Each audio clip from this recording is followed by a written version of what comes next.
our government schools, I might add, teach that the government is the all-powerful arbiter of everything. The government should be the source of productivity and energy and creativity and justice and everything, and we should turn to government to be the leader, the great creator and director of our lives. And there's a name for that. It's called collectivism. And collectivism has infected the world. But it certainly has taken very strong root in the United States, where you'd least expect it to be at all, because it started totally the opposite of that.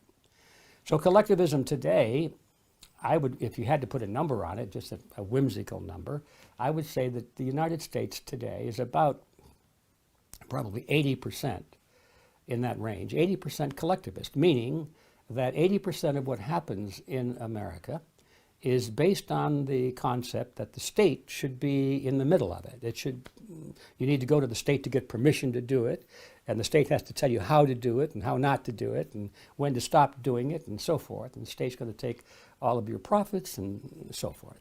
The state, I would say, is at least 80% in a directorate position over practically everything in our commercial and personal lives. And it's growing. That's the point. Now we're back to the issue of seeing where you were, where you are, and then projecting into the future. It's growing very rapidly. It's no longer a straight line. It seemed to me when I first became aware of this process that it was like a linear progression. Now it's clear it's not linear anymore. It's sort of curvature. It's parabolic.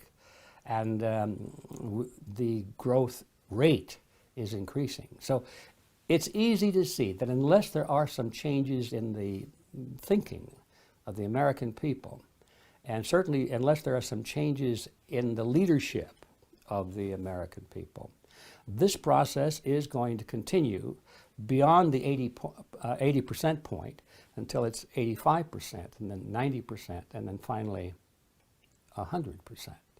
100% government, there's a name for that, it's called totalitarianism.